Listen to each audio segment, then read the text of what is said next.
नमस्कार दोस्तों, स्वागत है शास्त्री स्पीक्स में। पिछले वीडियो में चर्चा हुई थी जो डीपीज थे 1965 के एंड वेस्ट पाकिस्तान के, उनको जो हुकूक मिले थे स्टेट लैंड के ऊपर, उसकी टर्म्स एंड कंडीशन क्या थी, काफ़ी विस्तार से बात हुई थी। उसके बाद 16 अगस्त को एक और ऑर्डर आता है और वो ऑर्डर है कि जिसमें इवैक्यूस लैंड को के ऊपर मालिकाना हुकूक मिलते हैं डीपीज ऑफ 1947, 65, 71 एंड डब्ल्यूपीडीपीज को। इसको लेके बड़े लंबे अरसे से एक डिमांड थी कि इसके ऊपर सबको मालिकाना हुकूक मिले, क्योंकि कुछ डीपीज को इसके ऊपर ऑक्यूपेंसी टेनेंसी मिली थी और कुछ को नहीं मिली थी। साथ में इसमें एक बड़ा तबका लोकल लोगों का था जिनको अलॉटमेंट हुई थी 578C के तहत, लेकिन उनकी भी डिमांड थी। वो इस ऑर्डर में एग्जिस्ट नहीं करते हैं, पर ये डिमांड उनकी भी थी। अब कुछ टर्म्स हैं जो इस वीडियो में बार बार यूज होंगी, मैं चाहूंगा कि मैं पहले उस पर बात कर लूं। पहली बात कि ये इवैक्यू कौन है।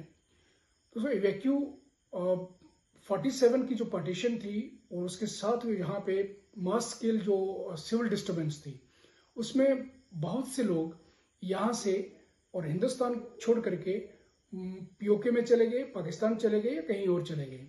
उनको उर्दू में महाजिर कहा जाता है। वो लोग जो यहाँ से चले गए उनको इवैक्यूज कहा जाता है, और उनकी ज़मीन जिसके ऊपर या प्रॉपर्टी के ऊपर हम बैठे हैं उसको इवैक्यूज प्रॉपर्टी या इवैक्यूज लैंड कहा जाता है। पहले ये चीज़ क्लियर होनी चाहिए, यानी महाजर मैं शब्द ज़्यादा इस्तेमाल करूँगा। उसके बाद ऑक्यूपेंसी टेनेंसी की बात है। दोस्तों, एक एक्ट था यहाँ पे 1923 AD का, जिसको टेनेंसी एक्ट बोला जाता है। उसके तहत जो टेनेंट्स हैं उनकी क्लासिफिकेशन है, और उसमें एक क्लास है जिसको ऑक्यूपेंसी टेनेंट बोला जाता है। तो जो डीपीज थे इनको एग्रीरियन रिफॉर्म्स एक्ट जब आया, एग्रीरियन रिफॉर्म्स एक्ट ऑफ 1976, उसमें अमेंडमेंट करके एक सेक्शन जोड़ी गई, सेक्शन 3A। सेक्शन 3A के तहत डीपीज को ऑक्यूपेंसी टेनेंट माना गया और उनको हकूक मिले उसी 3A के तहत, जिसमें वो अपनी ज़मीन को सेल कर सकते थे, जिसमें मॉर्गेज कर सकते थे, जिसमें गिफ्ट कर सकते थे। ये सारे डीपीज के लिए था, लेकिन प्रैक्टिकली ये महदूद रह गया डीपीज ऑफ 47 तक ही। अब पहले हम इसको देख लेते हैं कि ये जो हकूक 47 के लोगों का, या जिन डीपीज को भी ये इख्तियारात मिले 3A के तहत, वो क्या थे। वो जो मैंने पहले कहा कि सेल कर सकते थे, मॉर्गेज कर सकते थे और गिफ्ट कर सकते थे। अब ये नए हुकूक अब मिलते हैं, इसमें क्या इजाफा होता है। पहली बात कि हम टेनेंट थे, चाहे ऑक्यूपेंसी टेनेंट थे, राइट्स कुछ मिले लेकिन फिर भी टेनेंट थे। जो इसका मालिक था, जो मालिकाना हक कभी मिलते हैं, इसका मालिक कौन है पहले उसको देख लीजिए। पहले जैसे मैंने कहा कि वो यहाँ से चला गया, इसीलिए हमारे रिकॉर्ड में जब आप रिकॉर्ड देखो तो उसके खाना मलकियत में लिखा होता है इलमदीन, शमसदीन, गुलाम रसूल वगैरह। वो उन लोगों के नाम होते हैं जो महाजिर हो गए, यहाँ से चले गए, और हम उनके नीचे टेनेंट हैं। टेनेंट को का असली जो अर्थ है वो होता है किराएदार।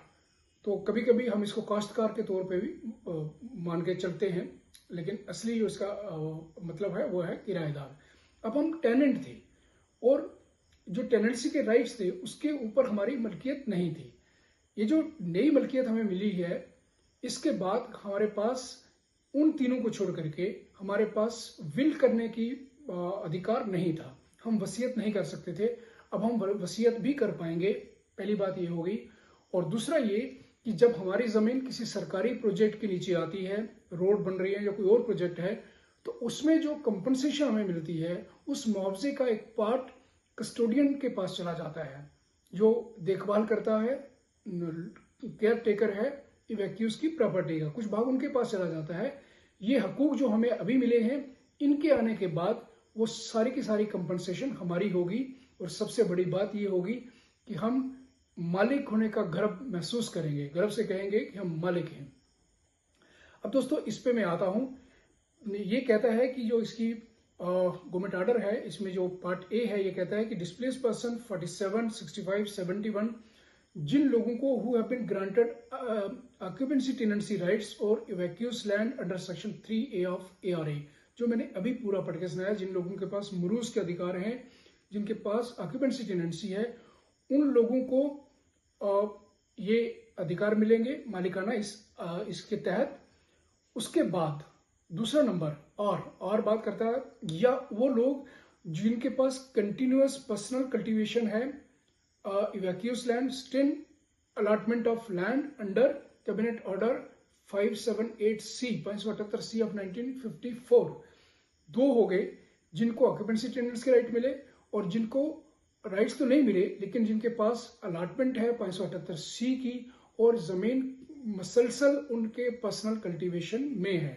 ये दो एक हो गया, ये दो कंडीशंस हो गई। उसके बाद आगे ये बी पार्ट में बोलता है कि वेस्ट पाकिस्तानी डिस्प्लेस पर्संस जो कंटिन्यूस रिकॉर्डेड पर्सनल कल्टीवेशन जिनका चल रहा है, जिनको अलो किया गया था under government order number 371 of 71, ये गवर्नमेंट ऑर्डर हुआ था जिसके तहत जो वेस्ट पाकिस्तानी लोग थे उनको जमीन रिटेन करने का ऑर्डर था, यानी उनका जो पोजीशन था up to the scale of 578C। ये याद रखना पड़ेगा कि स्केल सारी 578C की है।